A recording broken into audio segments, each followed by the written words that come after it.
ओम स्थापकाय च धर्मस्य सर्वधर्मस्वरूपिणे अवतार वरिष्ठाय रामकृष्णाय ते नमः। जननीं शारदां देवीं रामकृष्णं जगद्गुरुं पादपद्मे तयोः श्रित्वा प्रणमामि मुहुर्मुहुः। नमः श्रीयतिराजाय विवेकानन्दसूरये सच्चित्सुखस्वरूपाय स्वामिने तापहारिणे कृष्णाय वासुदेवाय हरये परमात्मने प्रणतक्लेशनाशाय गोविंदाय नमो नमः। भगवान श्री रामकृष्ण देव, जगत जननी माँ शारदा जी और स्वामी जी को मेरा प्रणाम। भगवान श्री कृष्ण को मेरा प्रणाम। मेरे पूज्य गुरुदेव पूज्यपाद स्वामी भूतेशानंद जी महाराज को मेरा प्रणाम और आप सभी भक्तों को भी मेरा प्रणाम। आज छठा अध्याय का 12वां श्लोक से पढ़ेंगे। 11 तक कंप्लीट किया था लास्ट टाइम, 12 से शुरू करेंगे। उससे पहले एक भजन लेते हैं। ये खालस का भजन है। क्रोध न छोड़ा, झूठ न छोड़ा, सत्य वचन क्यों छोड़ दिया। क्रोध न छोड़ा, झूठ न छोड़ा, क्रोध न छोड़ा, झूठ न छोड़ा, सत्य वचन क्यों छोड़ दिया तूने, नाम जपन क्यों छोड़ दिया।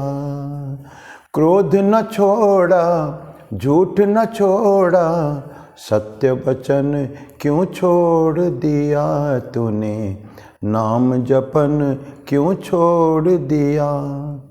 झूठे जग में दिल ललचा कर, झूठे जग में दिल ललचा कर, असल वतन क्यों छोड़ दिया तूने, नाम जपन क्यों छोड़ दिया। झूठ न छोड़ा, क्रोध न छोड़ा, सत्य वचन क्यों छोड़ दिया तूने, नाम जपन क्यों छोड़ दिया। कोड़ी को तो खूब संभाला, कोड़ी को तो खूब संभाला, लाल रतन क्यों छोड़ दिया तूने, लाल रतन क्यों छोड़ दिया तूने, नाम जपन क्यों छोड़ दिया। क्रोध न छोड़ा, झूठ न छोड़ा, सत्य वचन क्यों छोड़ दिया तूने, नाम जपन क्यों छोड़ दिया।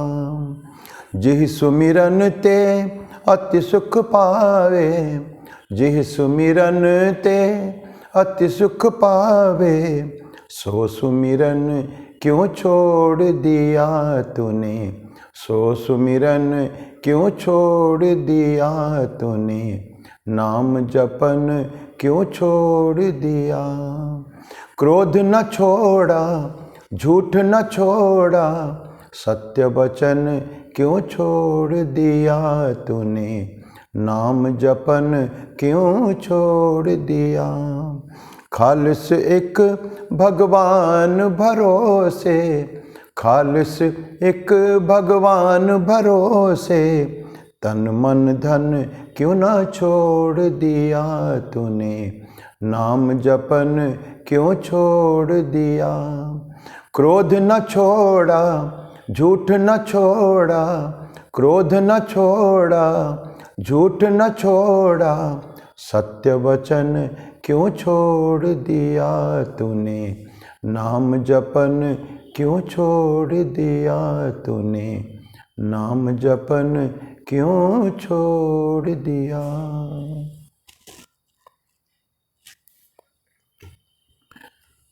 क्या सुंदर भजन है।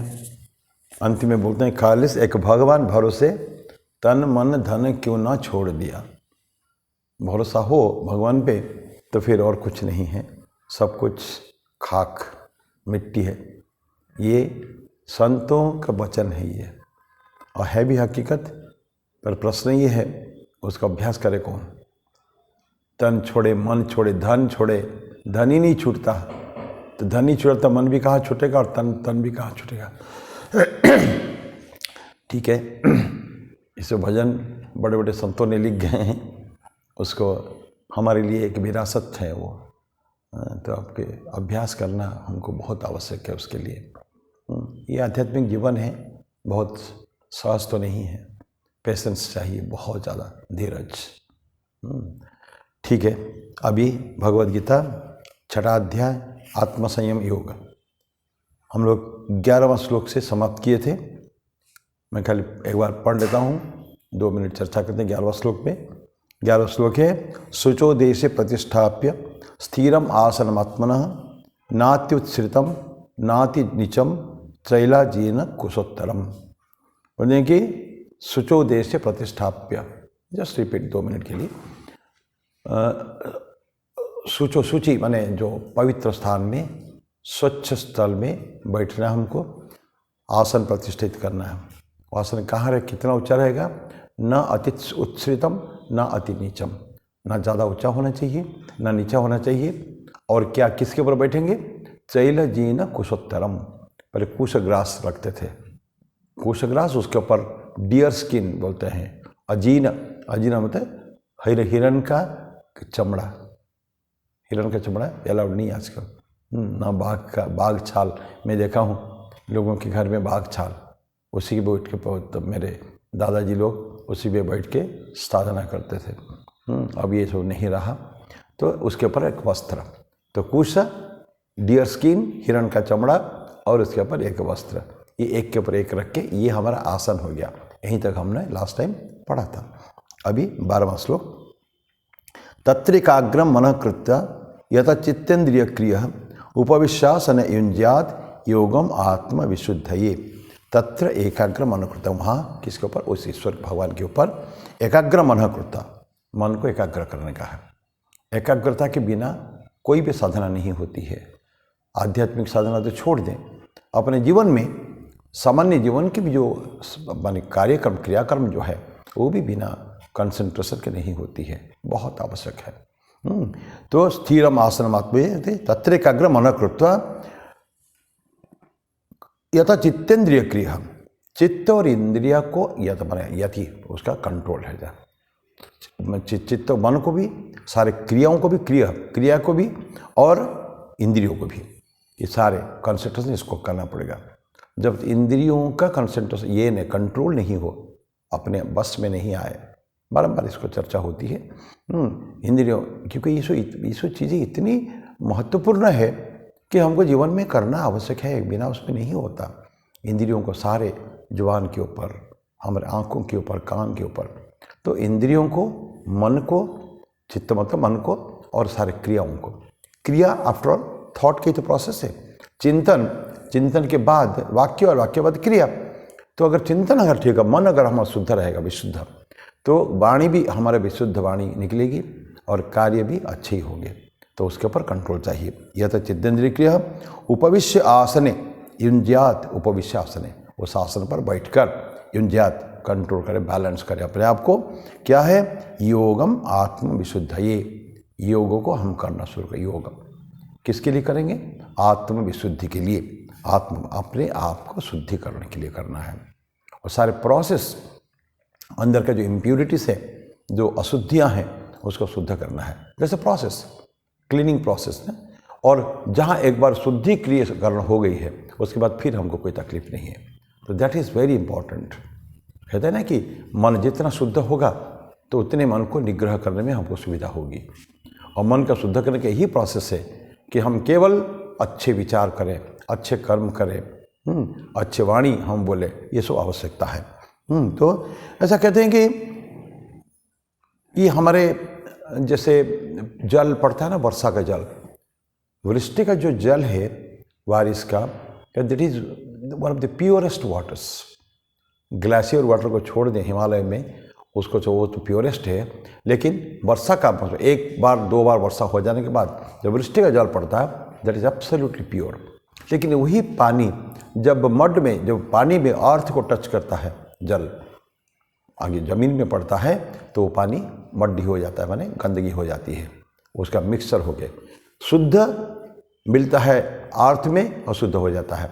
हमारा मन ठीक है, सही है, मन मूल रूप से शुद्ध है, क्योंकि हमारे अंतःकरण, शुद्ध अंतःकरण लेके हम पैदा हुए हैं। संस्कार को छोड़ दीजिए, लेकिन हमारे मन, बुद्धि, चित्त, ईश, अहंकार जितना है और काम, क्रोध, जितने सारे क्या खमियां हैं अपने जीवन में, कमियां हैं या बोले कि विशुद्ध अशुद्धियाँ हैं, वो सब धीरे धीरे शुद्ध हो गया। कैसे?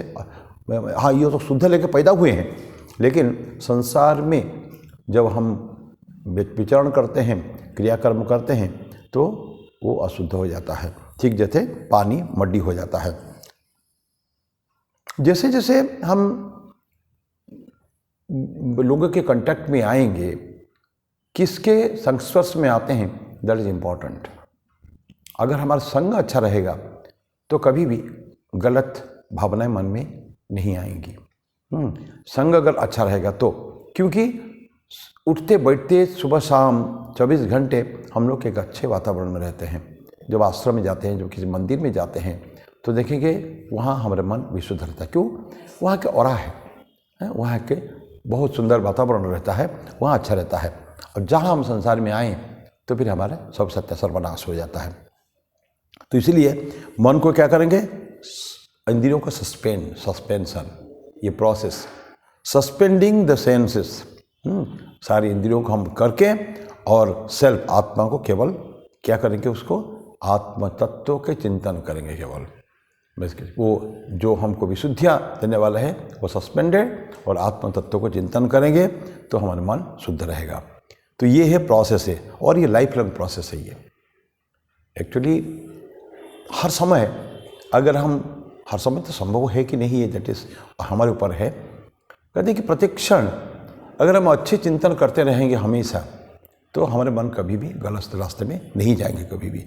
तो ये प्रोसेस कभी करेंगे कभी नहीं करेंगे ऐसा भी नहीं चाहिए, ये कंटिन्यूस प्रोसेस है, वो उसके बिना हमारा काम नहीं चलता है।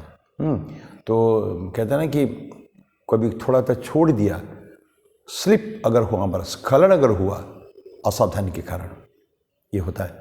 तो इसीलिए अवेक वर्ड स्वामी जी जो बोलते हैं बारंबार, जागृत जागृत, प्रति क्षण, किस क्षण में हमारा पतन होगा कोई ठिकाना नहीं है, क्योंकि चारों तरफ प्रलोभन है, चारों तरफ। तो इसीलिए बहुत जब तक दीवार खींचने की बात साधु लोग करते हैं ना, कि आपके चारों तरफ एक दीवार होना चाहिए, इमेजिनरी दीवार, काल्पनिक दीवार, जिसको भेद करके कोई भी व्यक्ति न आ पाए, कोई अशुद्धियाँ न आ पाए, कोई गलत चिंतन हमारे बीच में न आ पाए।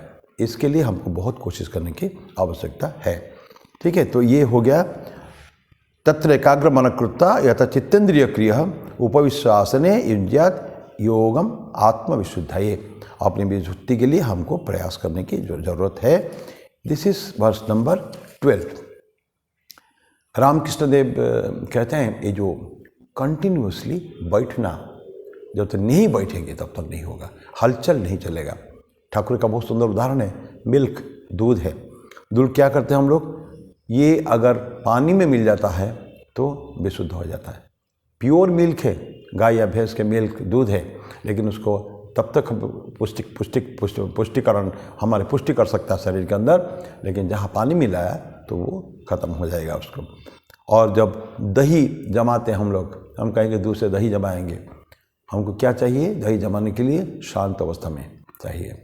जहाँ हलचल किया तो दही जमता नहीं है। दही फिर मक्खन, ये जो प्रोसेस रामकृष्ण देव कई बार वचनामृत में बोलते हैं कि हमको शांत अवस्था में स्थिरता चाहिए, स्थैर्य, वो रहेगा तो फिर कोई प्रॉब्लम नहीं है। देन 13, इस प्रोसेस एक के बाद एक प्रोसेस है। ये जो आत्म संयम योग, ये प्रोसेस है।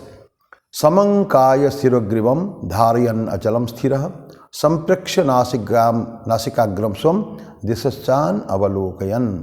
समम काय शिरोग्रीवम, क्या स्ट्रेट चाहिए, काय शरीर, ग्रीवा एंड सिर, ये तीनों स्ट्रेट लाइन में। जैसे मैं अभी बैठा हूँ ना, तो ऐसा नहीं चलता, ऐसा ऐसा बैठेंगे या ऐसा बैठेंगे, ये नहीं चलता है प्रोसेस। आप लोग कुर्सी भी बैठेंगे, ध्यान करिएगा, कुर्सी में भी अपर बैठते हैं ना, कभी भी ऐसा बहुत आवश्यक न पड़ने पर इस तरह का टेक के बैठना नहीं चाहिए कभी भी। पता नहीं आप लोगों ने देखा होगा, मैं एक अध्यक्ष महोदय रामकृष्ण मठ पे हो गए हैं, स्वामी गहरानंद जी महाराज, उनको देखे हैं हम लोगों ने, हैं कि एकदम जब बैठते हैं, मैंने उनको डायरेक्टली तो कुछ मीटिंग में नहीं देखा, फोटो देखे हैं उनके और वीडियोस देखे हैं, वो बैठते घंटों एकदम स्ट्रेट लाइक दिस, एकदम कभी भी गहरानंद जी महाराज ऐसे नहीं बैठ कर देखा है। तो कोशिश हम लोग करना चाहिए कि हम लोग कुर्सी में ही बैठे तो सीधा बैठे कभी भी। तो ये समय उसमें क्या होता है, नाड़ी हमारा मेरुदंड सीधा रहता है, स्नायविक प्रोसेस मेरुदंड के थ्रू जाता है ना, जो एड़ा सुषुम्ना पिंगला ये सब नाड़ियाँ हैं, इसको हमको एक्टिवेट करने के लिए ये योगियों का प्रोसेस है। हम उसको बता केयरफुली नहीं लेते हैं अक्सर, लेकिन हमको बैठना सभी से सीधा, इसलिए नीचे बैठ के ध्यान जो करते हैं हम लोग, जो जप करते हैं नीचे बैठकर, तो हमको हमेशा बॉडी स्ट्रेट रहना चाहिए, और नीचे बैठेगा तो स्ट्रेट ही रहेगा, हम वैसा वैसा नहीं हो सकता है, टेढ़ा नहीं होने का है। तो समम काय शिरोग्रीवम धारयन अचलम स्थिर, धारयन उसको धारणा करें, अचलम और स्थिर एक जगह रहेगा। स्थिर सुखम आसनम, जो पतंजलि योग सूत्र में अष्टांग योग में जो आसन है, यम नियम आसन, थर्ड स्टेप जो है आसन, मतलब स्थिर सुखम आसनम। आसन का कोई बहुत प्रोसेस नहीं है, ऐसा कुछ बहुत बड़ी ट्रिक, जिस भी बैठे हैं बहुत सारे आसन में बैठ सकते हैं, पद्मासन, सुखासन, वज्रासन, किसी भी आसन में। साधारणतः लोग सुखासन में बैठते हैं, कोई कोई योगी पद्मासन में बैठते हैं। तो सुखासन स्थिर सुखम आसनम, तो बोलते हैं कि धारयन अचलम स्थिर असंप्रेक्ष नासिकाग्रम, संप्रेक्ष उनका हमारा जो कंसेंट्रेशन रहेगा नासिकाग्रम, नासिकाग्रम स्वम अपना, और दिशश्चान अवलोकयन, न अवलोकयन दिशश्चा, चारों तरफ कहीं देखेंगे नहीं, विभिन्न यहाँ हम देखते हैं, यहाँ भी देखें, यहाँ भी देखें, थोड़ा पीछे भी देख लें, ये नहीं चलेगा। कंस्टेंसी होना चाहिए, स्थिरता, जहाँ बैठे स्ट्रेट है तो बैठना, आंखें खुली रहेगी धीरे से और शांत अवस्था में है। तो ये होता है कि दिशश्च न अवलोकयन, दिखना नहीं कहीं भी, इधर उधर देखना नहीं, तभी जाके पर कॉन्शियसनेस वही रहता है। पोस्चर बहुत इम्पॉर्टेंट है। तो योगा में पोस्चर को, अपना जो बैठने की जो ढंग है उसके ऊपर ध्यान बहुत हमको देने की ज़रूरत है, अदरवाइज काम नहीं चलेगा। आई बॉल्स ऐसा होता है ना, आप आंखें देखते हैं, आंखें इसके ऊपर कंसंट्रेशन रहेगा, लेकिन एकदम शांत देखने को लगेगा कि उसके ऊपर है आंखें, लेकिन they are at rest, complete rest इस अवस्था में। तो इतनी शांतता है। सांस प्रश्वास देखे होंगे आप, हम लोग जब जप करते हैं, ध्यान करते हैं, जितना भी होता है आप लोग भी करते होंगे, तो बिल्कुल अति एकदम स्लो हो जाता है, सांस का प्रोसेस धीमी हो जाती है। अब थोड़ा प्राणायाम करते हैं पहले, योग से पहले, ध्यान से पहले, जप से पहले भी थोड़ा प्राणायाम करते हैं। प्राणायाम से मन शांत होता है, ये सांस भी, जो अपान प्राण जो क्रिया है, आने वाला और जाने वाला, वो भी शांत हो जाता है। तो शांत हो जाएगा तो मन ऐसे ही, तो slowly slowly it is automatically हमारा जो कंसंट्रेशन, ये हमारे इष्टदेव जो हमारा, जिनके ऊपर हम करते हैं, कंसंट्रेशन करते हैं, हो जाएगा। तो बोलते हैं कि दिशश्चा न अवलोकन, इधर उधर कहीं भी चारों तरफ देखना नहीं, व्हाट इज़ हैपनिंग, क्या क्या हो रहा है, क्या नहीं हो रहा है, उसको देखने की नहीं है कभी भी। ठाकुर एक बहुत सुंदर उदाहरण देते हैं। देखिए, जो पक्षी अंडा को सेकती है, अपनी एक पक्षी उसका अंडा दिया है, अंडा को उसको वो करती है, हैचिंग द एग्स कहते हैं उसको ना, तो उसको बहुत केयरफुली उसको गर्म करती है, अंडे को करती है। उस समय में उसका जो आंखें पक्षी का, ऐसे जैसे आंखें किसी को बने शून्य में देख रहे हैं, इस तरह के भावनाएं आशा उसके होती है, एक अलग टाइप का है। आप दिया जाता है कुछ कुछ बुक्स में रामकृष्ण मिशन के, वो पक्षी एक घोंसला होता है, घोंसला में अंडा, अंडे के ऊपर पक्षी बैठी हुई है और उसका आंखें एकदम कंसंट्रेटेड फुल, लेकिन कहाँ नहीं, कोई दिशा में नहीं, शून्यता की तरफ। ठाकुर मास्टर महर्षि को बोलते हैं कि तुम ऐसे कोई पिक्चर मेरे को दे सकते हो, ये उदाहरण देते हैं इस तरह के जो पक्षी अंडा को सेक रही है, उस तरह का चित्र लाने के लिए मास्टर महेश्वर को ठाकुर बोले थे। ठाकुर को बहुत प्यारा था ये पोस्टर ना। तो ठाकुर के आँखें भी देखेंगे, जो पोज हम पूजा करते हैं ना, उसमें ठाकुर की आँखें थोड़ी खुली हुई है।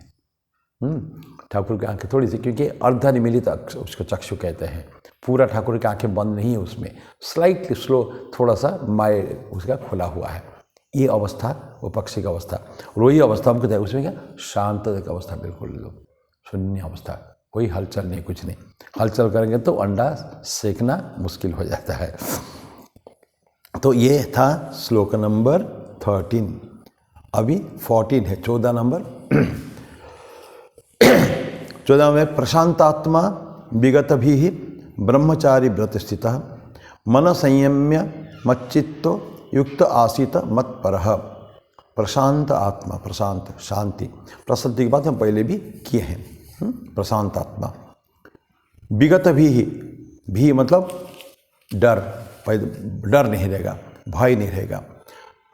ब्रह्मचारी व्रत स्थित, ब्रह्मचारी जो योग करता है, हम साधारणतः यहाँ योगी की बात कर रहे हैं, वो ब्रह्मचारी लोग, आज का साधु ठीक है ब्रह्मचारी लोग होते हैं, लेकिन गृहस्थ जीवन में भी ब्रह्मचर्य संभव है। ये गृहस्थ लोग सोचें कैसे संभव है, अपवित्रता तो ये हो जाती है संभोग के कारण, नहीं।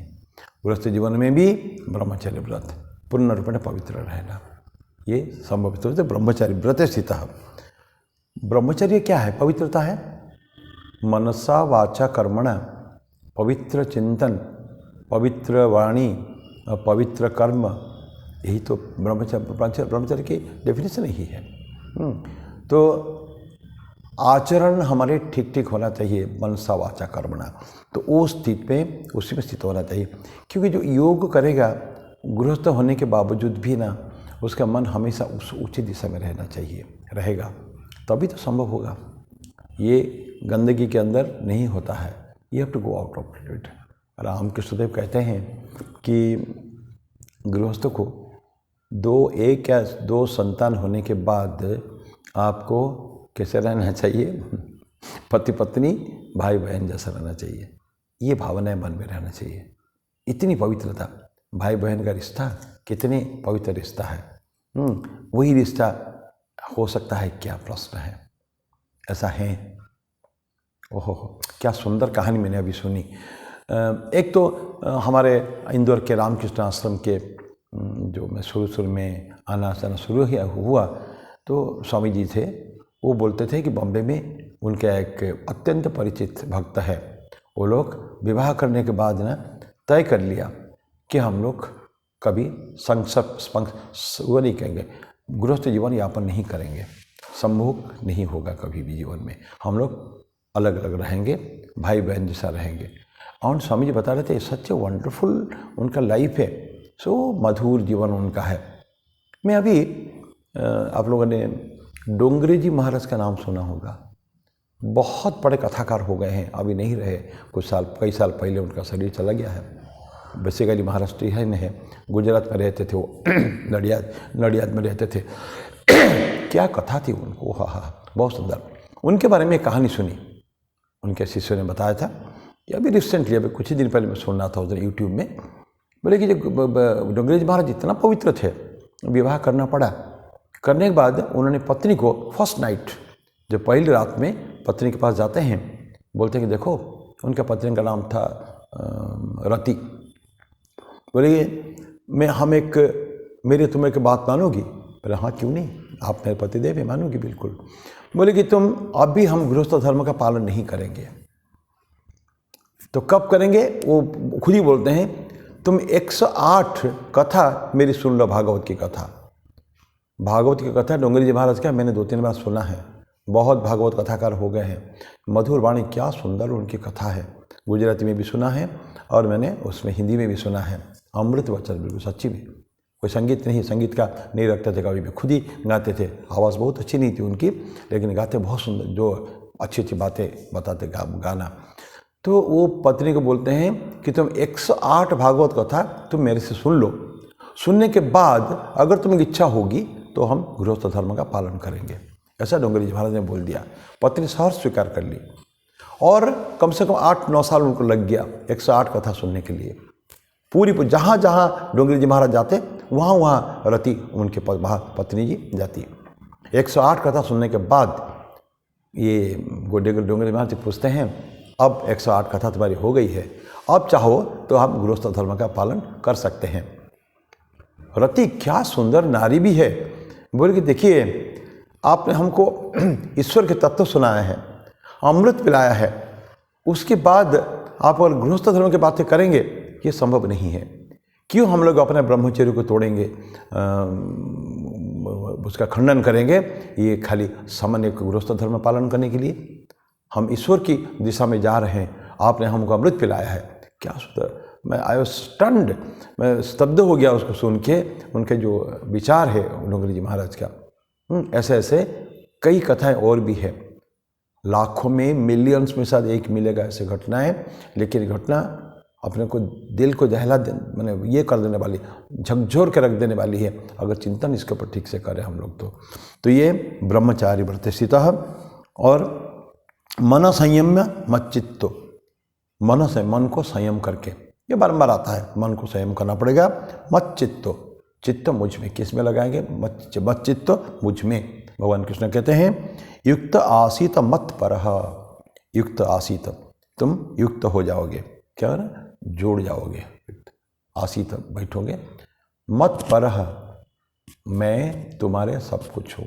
परायणता, ईश्वर परायण शब्द बोलने को बहुत अच्छा लगता है, लेकिन ईश्वर परायण का मतलब है कि हम कुछ भी और नहीं है, पूर्ण रूपेण 100% उनके पादपद्म में समर्पित है। जितनी बातें हम लोग कर रहे हैं ना, ये सारे अत्यंत आदर्शवादी बातें हैं ना, करना चाहिए। आध्यात्मिक साधक को करने की बहुत आवश्यकता है इसको। हाँ, पूर्ण समर्पण जब आएगी आध्यात्मिक जीवन में, हम लोग एक बार वीडियो देखे थे कि सब कुछ ईश्वर मेरे को शक्ति दो, रविन्द्रनाथ टैगोर की एक कविता थी, मैं उसके ऊपर एक छोटा सा वीडियो दिया हूँ। समर्पण करके मांगते हैं, मुझे ये शक्ति दो, ये शक्ति दो, गिव मी स्ट्रेंथ। हाँ, 4 बार 5 बार बोलने के बाद गिव मी स्ट्रेंथ, सारे स्ट्रेंथ को बोलते हैं कि now give me strength to surrender my strength at thy feet with thy will. तुम मेरे को ऐसी शक्ति दो कि मेरे सारी शक्तियाँ मैं आपके चरण कमलों में समर्पित कर सकूं आपकी इच्छा से। ये प्रभु की इच्छा रहती है। प्रभु कहते हैं सब कुछ छोड़ के मेरे शरण में तुम आ जाओ, मैं तुम्हारी सारी रक्षा करूंगा, ये कहे भगवान कहे हैं। तो ये अवस्था जब आ जाएगी हमारी, तब ठीक ठीक बोलेंगे मत चित्तो और मत परः, मन भी मुझ में रहेगा, मैं तुम्हारे मुझको परायण मान लो, तुम सब कुछ समर्पित तुम्हारे कहेगा। इस तरह का डेडिकेशन हमको चाहिए, तभी जाके होगा। ये तो श्रेयस है। श्रेयस प्रेयस जो पढ़े थे वो क्या है? यही तो है श्रेयस। जो यमराज ने नचिकेता को बोलते बोलते जो बोले थे, श्रेय और प्रेय ये दोनों प्रत्येक के जीवन में आते हैं। तो श्रेयस को क्या है? श्रेयस अभी हमको करने में अच्छा नहीं लगता, लेकिन उसका फ्यूचर अगर करते रहेंगे तो भविष्य तुम्हारा उज्जवल है। This shreyas, that is our goal. हम लक्ष्य यही है। अभी भले हमको कष्ट होगा, ये श्रेयस है। और प्रेयस क्या है? अभी बहुत आनंद आता है सब कुछ करने के लिए, खूब सोना, खूब मस्ती मारना, खाना पीना, खाओ पियो मस्त रहो, बस यही जीवन का लक्ष्य जो हो जाता है तो सब बर्बाद हो जाता है। जीवन का लक्ष्य नहीं है। रामकृष्ण देव के पास बंकिम चंद्र आते हैं, आपने वचनामृत में पढ़ा है। बंकिम चंद्र चट्टोपाध्याय तत्कालीन बंग के, भारत के अत्यंत महान नाटककार, लेखक, बहुत बड़े व्यक्ति है बंकिम चंद्र। ठाकुर के पास आते हैं, बहुत लंबे बैठते हैं, तो ठाकुर भाई बात करते हैं कि जीवन का उद्देश्य ईश्वर लाभ है। और इस तरह बातें करते करते बंकिम बाबू को पूछते हैं, क्यों बंकिम बाबू, आपका क्या मत है जीवन का उद्देश्य? तो बंकिम बाबू बोलते हैं खाएंगे पिए और भोग करेंगे, बस हम भोग करेंगे, यही उनका बात है। ठाकुर उसको उलाहना दे देते, अरे तुम तो बेहुद्दा, बड़े बेहुद्दा हो, ये कोई जीवन का उद्देश्य है खाना पीना? तो बोलते हैं, वो चुपचाप बैठते हैं। अंत में जब जाने का समय होता है तो ठाकुर बोलते हैं देखो मैं तो कुछ गलत बोल दिया, बुरा नहीं मानना। बट बाकी में बोलते हैं मैं कोई बहुत मैं आपसे क्या आया था, अच्छी चीज़ें सुनने के लिए आया था मैं, तो सुना मैंने, बहुत अच्छी बातें हैं। तो ये बंकी में आपको बताया। तो क्या है जीवन का लक्ष्य, क्या होना चाहिए? ईश्वर लाभ। ये ठाकुर की बातें हैं। तो बोलते हैं कि एक तो आशी मेरे परायण, जब भगवान का परायण हो जाएंगे, जब सब कुछ छोड़ देंगे, तो प्रेयस में ही होता है। अब भी अच्छा तो लगता है खाना पीना, लेकिन भविष्य अंधकार है। So what we want, a stable foundation. ये अभी अपने आप को तपस करके will make such a foundation कि उसके ऊपर एक सुपर स्ट्रक्चर, ब्यूटीफुल बिल्डिंग हम लोग खड़ा कर सकते हैं। जब तक ये फाउंडेशन अगर ठीक नहीं होगा ना, मूलभित्ति अगर ठीक नहीं होगी, तो ऊपर बिल्डिंग नहीं हो सकता है, ढह जाएगा वो। सो ये श्रेयस, दिस इज श्रेयस कि हमको क्या चाहिए? प्रशांत आत्मा। ये आदमी व्यक्ति क्या है, फिर रिपीट करें, प्रशांत आत्मा विगत भी ब्रह्मचारी। हाँ, भय, उसकी चर्चा नहीं की, भय शून्यता, निर्भय, अभय वाणी, फिर हम बार चर्चा करते हैं। और बोलते हैं जीवन के लिए बहुत लक्ष्य जरूरी है ये भय। किससे भय करें हम? भय इंसान तभी करता है जब वो देखता है कि चारों तरफ व्यक्ति है। जहाँ अनेक देखता है, अनेकों में भय है। जब एक में ये भावना है मैं ईश्वर परायण हूँ, मेरी सारी सब कुछ ईश्वर के पास है, तो मेरे डर किस बात का है? सारे जगत सृष्टा, जगत कर्ता, जगत पालक सभी हमारे ही हैं, जो मैं उन्हीं का ही पुत्र हूँ, वो मेरे पिता है, तो मेरे को भय किस बात का नहीं है। तो आध्यात्मिक जीवन में भय नहीं, भय बहुत बड़ी गलत बात है। तो इसीलिए 16 अध्याय में भगवान कृष्ण दैवासुर संपद विभाग योग में पहला गुण देते अभयम। तो भय शून्यता, विगत भी ही ब्रह्मचारी व्रत स्थित, मन संयम, मन को संयम करके, मत चित्त मुझ में लगाओ, युक्त आसीत मत परह, और तुम मुझको परायण मानते हुए तुम बैठो। ये 14वां श्लोक था। देन युंजन 15वां, युंजन एवं सदात्मान योगी नियतमानस शांतिम निर्वाण परमाम मत संस्थाम अधिगच्छति। मतलब कि युंजन एवं, तुम कोशिश कर रहे हो, एवं इसी तरह का लगे हुए हैं, अपने को पूरी बैलेंस करके तुम बैठे हो, सदा आत्मानम, अपने को आत्मा को प्रति है। और योगी नियत मानस, मन को पूरा, देखिए नियत मानस, मन को नियत कंट्रोल में करना कितने बार आ चुका है। वाई भगवान इज टेलिंग, संत लोग क्यों बार कहते हैं यू टेक इट, बार हैमरिंग बार होता है हमारे दिमाग के ऊपर, तो स्लोली इट गोज। क्योंकि हम लोगों के डिस्टर्ब करने वाले भी हमारे उसमें एनवायरनमेंट में, परिवेश में कम नहीं है। तो रिपीटेडली हमको जो देते रहेंगे, तो the negative forces will be automatically dispelled, खत्म हो जाएगा उनका। तो ये बोलते हैं कि ये इंजन एवं सदात्मानम योगिति नियतमानस, और क्या चाहिए उसको? शांतिम निर्वाण परमाम, शांतिम, शांति पाओगे, शांति ये तो चाहिए, परम शांति। तो सुख, आत्यंतिक दुख निवृत्ति, परम सुख प्राप्ति, परम आनंद प्राप्ति, ये हमारा लक्ष्य है। आत्यंतिक दुख निवृत्ति, दुख का निवारण हो जाए, निवृत्ति प्रवृत्ति का उल्टा निवृत्ति, दुख, आत्यंतिक दुख निवृत्ति और परम सुख प्राप्ति। जब दुख का चला जाएगा, ऑटोमेटिकली हमारा सुख का साम्राज्य हमारे सामने रहेगा, तो परम सुख प्राप्ति। तो शांति, इंसान को पवित्र शांति चाहिए, और शांति के लिए भगवान कृष्ण ने बोले, कई बार बोले हैं शांति की प्राप्ति कैसे करते हैं। निर्वाण परमाम, निर्वाण पूर्ण मुक्ति, ये निर्वाण अवस्था है। निर्वाण विशेष करके बुद्धिज्म में, जैनिज्म में इसको आते हैं निर्वाण, परमाम, परम निर्वाण, परम सुख, अंतिम बात है वो। शांतिम निर्वाण परमाम मत संस्थान अधिगच्छति, वो क्या करेगा? मेरे को आएगा, मेरे संस्थान, मेरा साम्राज्य मेरे पास आएगा। साम्राज्य सब तो ईश्वर का ही है ना, सब कुछ। तो जहाँ रहोगे हम भगवान के इसमें है, पर ये भावना तो हो, the whole thing is controlled by, उन्हीं के चरण कमल में सारा कुछ है। तो अगर ये भावनाएं मन में, सही अगेन आई टेल रिपीटेडली, ये सब इतनी आदर्श बातें हैं, तो हम आदर्शों को कम ना करें कभी भी। ध्यान करें, लोग नहीं कर पाते हैं ये सब चीज़ें, सभी उसमें हम लोग भी शामिल हैं। जो हाईएस्ट हमारा होना चाहिए, अंततगत्वा हमको जहाँ पहुँचना है, वो अगर मन में रहे तो मन में वो रहना चाहिए। हम स्लोली जाएंगे। लोग क्या करते हैं, आइडियल को नीचे कर देते हैं, आदर्श को नीचे कर देते हैं। आदर्श को नीचे नहीं कर सकते। स्वामी जी बोलते हैं होल्ड टू द आइडियल। ये लक्ष्य अगर हमने उच्च लक्ष्य पर किया है और जीवन का लक्ष्य है ईश्वर प्राप्ति, वो हमारे ऊपर रहेगा ही रहेगा। तो हम लोग पहुंचने की कोशिश करेंगे, लेवलिंग अप, हम अपने आप को ऊंचा उठाकर हम ईश्वर तक पहुंच जाएंगे। ये नहीं कि ईश्वर को लक्ष्य को नीचे कर दें, ये नहीं चलेगा। So the goal is higher, तो हमको उस तक पहुंचना है। अगर नहीं कर पाते हैं, लेट अस एक्सेप्ट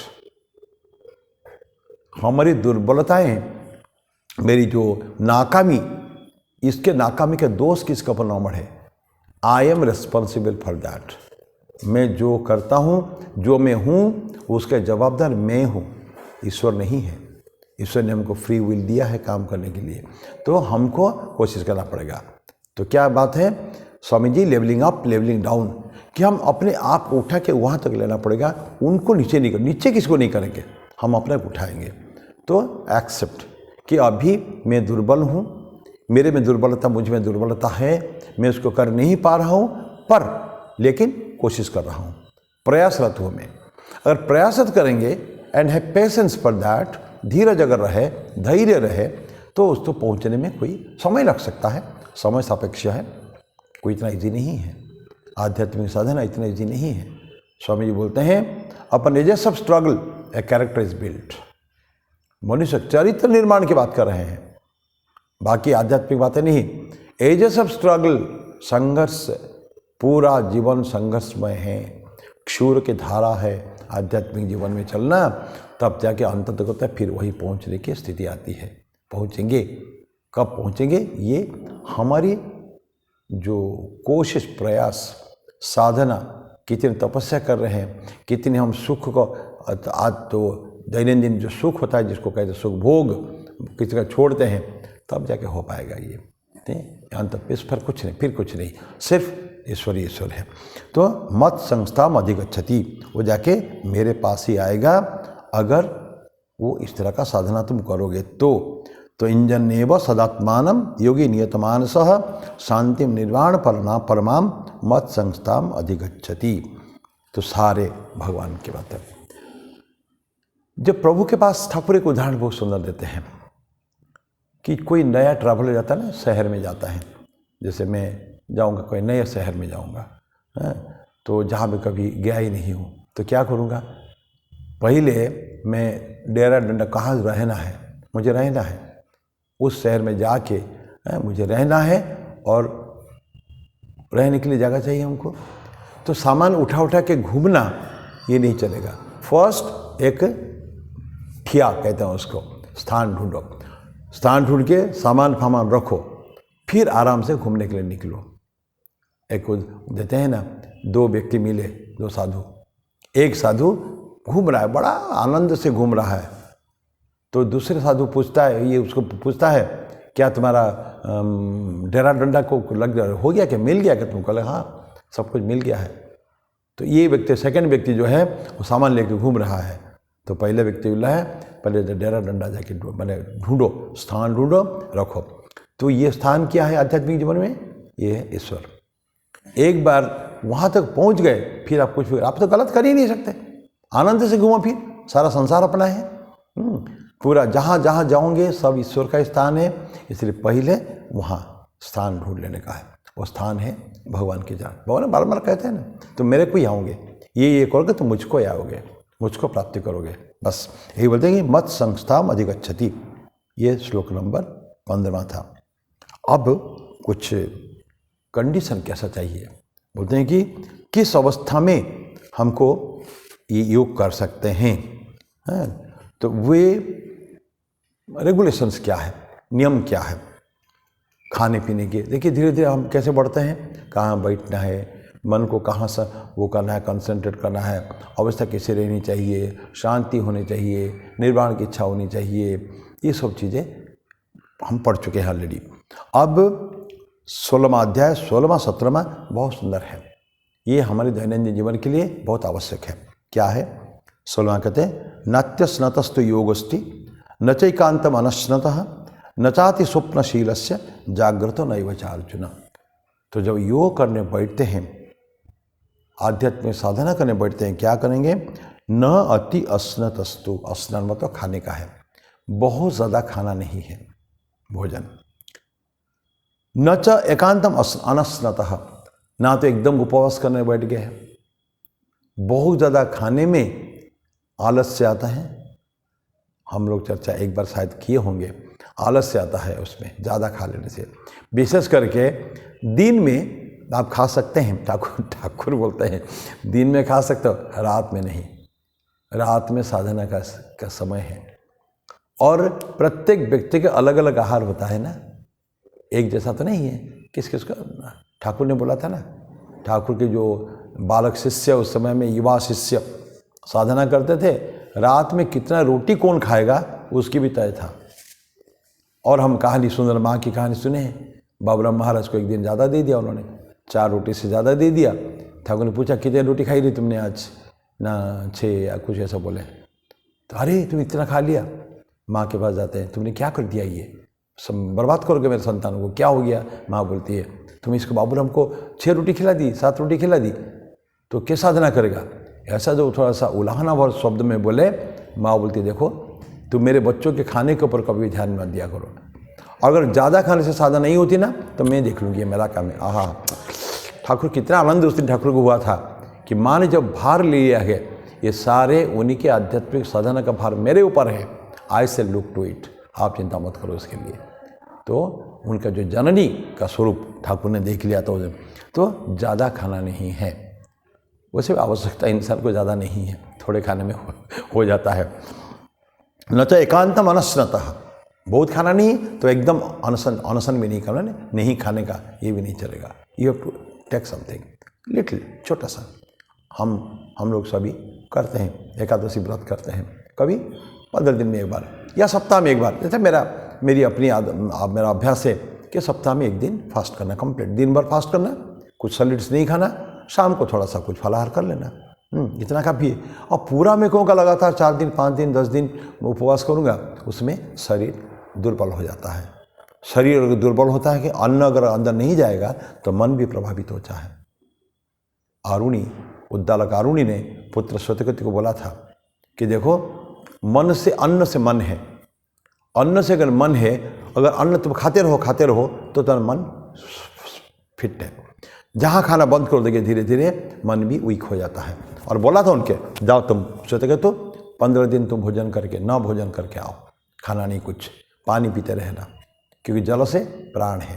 तो जल से अगर प्राण है तो जल अगर पीते रहोगे, पानी पीते रहोगे तो तुम्हारा प्राण नहीं जाएगा। लेकिन भोजन नहीं करना, 15 दिन कुछ नहीं खाना। ओके, चला गया। 15 दिन रहा श्वेतकेतु ने, क्या पालक श्वेतकेतु था उस समय में, शिष्य भी अच्छे होते थे। और श्वेतकेतु आगे चल के बहुत बड़े साधु हुए हैं, संत हुए हैं, ऋषि। तो श्वेतकेतु 15 दिन कुछ नहीं खाया, पिताजी के पास आया। पिताजी फिर बोले तुम अभी ऋग्वेद यजुर्वेद ये वेद का वाचन पढ़ो, चैंटिंग करो। कोशिश करता, उसको याद कुछ नहीं आ रहा है।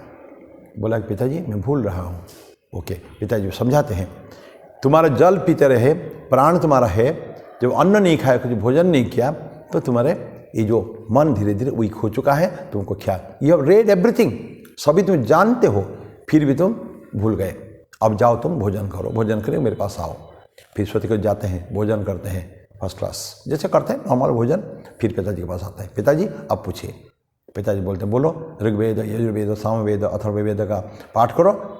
धड़ाधड़ बिल्कुल फर्स्ट क्लास लगातार बोले जाते हैं। पिताजी फिर समझाते हैं, देखो अभी तुम जो नहीं खाए थे, मन तुम्हारा क्षीण हो गया था, लेकिन थोड़ा सा चिंगारी बचा था, उस चिंगारी में जैसे भोजन दिए तो भोजन के ईंधन का काम किया, पुनः प्रज्वलित अग्नि हो गई। तो अग्नि तुम्हारे अंदर थी, उसको प्रज्वलित करना पड़ा भोजन देने पर। ये मतलब उनका कहते हैं कि भोजन करना चाहिए लेकिन कम। ऋषिकुल में था उस समय में, सब कितनी आवश्यक, तो आवश्यकता अनुसार खा भोजन करना। तो न च एकांतम अनश्नतः न चाहती स्वप्नशीलस्य जागृत नैव च अर्जुन।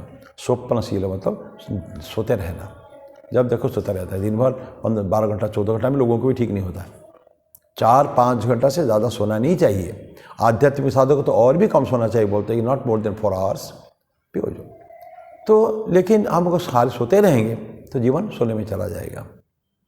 तो सोना नहीं, बेसी सोना नहीं। लेकिन फिर बोलते हैं कि जागृत नैव च अर्जुन, बहुत कम भी खाली जागृत रहना ये भी ठीक नहीं है। तो क्या है, ज़्यादा नहीं, बहुत ज़्यादा खाना नहीं, बहुत कम नहीं खाना, बहुत ज़्यादा सोना नहीं ना बहुत कम सोना। ये सोने के लिए रेस्ट चाहिए, टोनिंग अप, बॉडी को टोन अप करना, रिलैक्सेशन, फ्रेशनेस थोड़ा चाहिए। कभी कभी मन थोड़ा सा कैसा लगता है आज सुबह ने उठा कैसा कैसा लगा, बिल्कुल ऐसे चक्कर जैसा लगा, पीछे चले, थोड़ा सा मंगल आरती किए, करके आके फिर थोड़ा सा 15-20 मिनट, सोता नहीं कभी भी, मंगल आरती बनेगी। उसके बाद एक बार उठने के बाद, लेकिन आज जैसे तबीयत खराब लग रही थी, मैं धीरे जाके थोड़ा सा सो गया, 15-20 मिनट 25 मिनट आधा घंटा, थोड़ा सा फ्रेशनेस आ गया। अभी भी इतना फ्रेश नहीं हूँ मैं तो, लेकिन ठीक है, इट्स ओके नाउ। तो बहुत ज़्यादा सोना नहीं है, बहुत कम भी नहीं सोना है। This is verse number 16। अभी 17वां वर्ष। ये कॉन्शियसनेस हमारा ना हमेशा बॉडी जो टोन अप रहता है ना, माइंड टोन अप रहता है तो फर्स्ट क्लास, फिर उसमें कोई प्रॉब्लम नहीं है। एनीवे, अब 16 गया 17वां, उसी के कनेक्टेड है। पहले बोलते हैं ज़्यादा खाना नहीं, कम खाना नहीं, ज़्यादा सोना नहीं, कम सोना नहीं, लेकिन क्या चाहिए, मॉडरेट पाथ। तो पढ़ते 17वां श्लोक में, युक्ताहार विहारस्य युक्त चेष्टस्य कर्मसु युक्त स्वप्नबोधस्य योगो भवति दुःखः। योग, वो योग दुःखः, दुख को हरण करने वाला होता है। कैसा योग है वो, क्या करना चाहिए, व्हाट आर द कंडीशंस? बोलते हैं कि युक्त आहार विहारस्य, आहार में युक्त, युक्त मतलब बिल्कुल मॉडरेट, ठीक ठीक, आवश्यकता अनुसार हमको भोजन करना है। आवश्यकता अनुसार विहार, विहार मतलब एंजॉयमेंट। आध्यात्मिक जीवन में एंजॉयमेंट को मना नहीं है, लेकिन कितना करना चाहिए, मॉडरेट, जितनी आवश्यकता है। प्योर जो आध्यात्मिक जीवन है, जिनका केवल वो है संत, उनके लिए विहार का कोई वो नहीं है। तो अभी मौज मस्ती तो चलता रहता है। देखेंगे हम रामकृष्ण मिशन में, देखेंगे ब्रह्मानंद जी महाराज, अपने सारे ब्रह्मज्ञानी शिवानंद जी और विज्ञानानंद जी, क्या हाइट्स, ये आध्यात्मिकता की हाइट्स पे पहुंचने के बाद भी कितनी आनंद उनके अंदर, कितना मौज मस्ती। ताश खेलते थे बैठ के ब्रह्मानंद जी महाराज, वो गेम खेलते थे पैसा वाला, मन में मन ऐसे ही गेम, क्या विहार। लेकिन उनके लिए तो कोई बात अलग है। वो तो क्या कहते हैं, शक्ति के वो थे पुंज, शक्ति पुंज थे Brahmananda ji Maharaj, power house, spiritual power house ये थे। लेकिन साधारण साधक के लिए बोलते हैं कि युक्त आहार विहारस्य, एंजॉयमेंट भी ठीक है, थोड़ा थोड़ा करना चाहिए। युक्त चेष्टस्य कर्मसु, कर्म भी ठीक ठीक करना चाहिए, बहुत हार्ड नहीं। लोग खाली दिन भर वर्काहोलिक कहते हैं उसको इंग्लिश में, वर्काहोलिक मतलब काम ही काम काम काम काम काम, जो संसार में और कुछ नहीं, परिवार को छोड़कर, सारे काम छोड़कर काम करना। व्हाट फॉर, किसी लिए? ठीक है, creation of wealth is necessary, आवश्यक है धन का उपार्जन करना, परिवार को चलाना, और बहुत बड़े इंडस्ट्रियलिस्ट बहुत सारे लोगों को, लाखों लोगों को काम भी देते हैं, जैसे ठीक है, क्रिएशन ऑफ वेल्थ। और फिर अपना जीवन क्या है, सो दिस मॉडरेशन बोलते हैं कि करो युक्त चेष्टस्य कर्मसु और युक्त स्वप्न अवबोधस्य योग भवति दुःखः। स्वप्न, सोने में भी युक्त होना चाहिए, टिक टिक, बहुत आवश्यक, ज़्यादा नहीं। और अवबोधस्य, जागना, सोना और जागने में बहुत एक बैलेंस चाहिए, जितनी आवश्यकता है। And by practice we know it, know कितने हमको सोना है ये हम जानते हैं। हम देख रहे हैं कितना सालों से एक प्रैक्टिस, लंबे समय की जो प्रैक्टिस अभ्यास हो जाएगा, ये वही है। ऑल्टरनेटली मैं बोलूँ उल्टी बात, हमको अगर तय करना है कि मुझे 5 घंटा से ज़्यादा नहीं सोना है, I can practice it, is very much possible. 8 घंटा सोने की ज़रूरत नहीं है कभी भी। लोगों तो 9 घंटा 10 घंटा में भी नहीं होता है। बोले कि मेरे को कुछ को बोलते हैं मेरे को 9 आवर्स 10 आवर्स स्लीप चाहिए। अरे तो जीवन चला जाएगा, सोने में ही तुम्हारा चला जाएगा। पर उनको करना क्या है, उठे तो फिर गधा ऐसा काम करना है ये तो है जीवन में सोना और काम करना। तो युक्त स्वप्न अवबोधस्य योग भवति दुःखः। अगर हम दुख दूर करना चाहेंगे, ठीक ठीक हमारे जीवन में दुख के अंत हम करना चाहेंगे, तो हमको ये बातें जो आपस में आवश्यक है जानने की जरूरत है। तो युक्त स्वप्नावबोधस्य योग भवति दुःखः। बस ये 17वां श्लोक था। इसको हम थोड़ा सा 18वां लेकर हम समाप्त करेंगे आज। यदा विनीतम चित्तम आत्मनिवावतिष्ठते निस्पृह सर्वकामेभ्यो युक्त इत्युच्यते तदा। ये युक्त युक्त युक्त वर्ड कितने बार पढ़ चुके हैं हम लोग। यदा विनियतम, फिर नियतम। अभी पिछले 7-8 श्लोक में नियत यत कंट्रोल बार कितने बार पढ़ चुके हैं। फिर भी भगवान कहते हैं यदा, जब, विनियतम चित्तम आत्मनि एव अवतिष्ठते, अपने को कंट्रोल करके अपने अंदर हम बैठते हैं। Going inside and staying there, बाहर घूमना नहीं, बाहर विचरण नहीं करना, विचरण करने छोड़ के एक जगह में स्थिर बैठना। कहाँ बैठना है? अंदर बैठने का। तो दैट मीन्स अवर अंदर बैठना, हम तो बैठे हैं, हम तो बैठे हुए हैं एक जगह में, स्थिर आसन में बैठे हुए हैं, लेकिन आत्मनि एव अवतिष्ठते हु, हमारा मन, हमारा चित्त, हमारा सब कुछ अंतःकरण पूरा का पूरा अंदर ही बैठे। आत्मनि एव अवतिष्ठते, तब क्या होता है? निस्पृह सर्वकामेभ्यो, निस्पृह, स्पृहा नहीं, सारे कामनाओं से, स्पृहा नहीं, कामना में इच्छा नहीं कुछ भी, स्पृहा, स्पृहा वर्ड, इसको अगली बार हम लोग थोड़ा और चर्चा करेंगे। सर्व कामेभ्यो, सारे कामनाओं से मुक्त, तो युक्त इति उच्यते तदा, तब वो व्यक्ति ठीक ठीक युक्त है ऐसा कहा जाता है। So this was verse number 18। इसको आगे फिर हम लोग अगले बार पढ़ेंगे, चर्चा करेंगे। तब तक मैं यहीं समाप्त करूँगा, मेरी वाणी को यहीं विराम दूंगा मैं शांति मंत्र के साथ। ओम त्र्यंबकम यजामहे सुगंधिम पुष्टिवर्धनम उर्वारुकमिव बंधनात् मृत्योर्मुक्षीयमामृतात्। ओम सर्वेषां स्वस्तिर्भवतु, सर्वेषां शांतिर्भवतु, सर्वेषां पूर्णं भवतु, सर्वेषां मंगलं भवतु, सर्वे भवन्तु सुखिनः, सर्वे सन्तु निरामयाः, सर्वे भद्राणि पश्यन्तु, मा कश्चित् दुःखभाग् भवेत्। असतो मा सद्गमय, तमसो मा ज्योतिर्गमय, मृत्योर्मामृतं गमय। ओम पूर्णमदः पूर्णमिदं पूर्णात् पूर्णमुदच्यते, पूर्णस्य पूर्णमादाय पूर्णमेवावशिष्यते। ओम शांति शांति शांति। हरि ओम तत्सत्। श्री राम कृष्णार्पणमस्तु।